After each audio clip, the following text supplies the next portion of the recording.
22 তারিখ বাংলা এবং ইংরেজি দুটি পরীক্ষা একসাথে, মানে দুটি রচনা আসবে বাংলা এবং ইংরেজিতে। দুটি রচনা এবং এসে কিন্তু আপনাদের লেখা লাগবে। তো শেষ সময় আপনারা কি পড়বেন?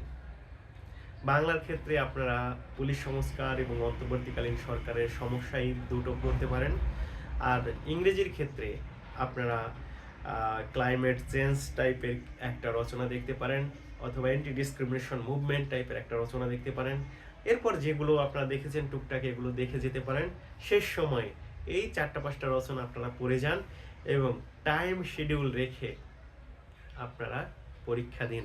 রচনা বা এসে একটা important factor for SI exam, because এখানে 15-30 নম্বর থাকে।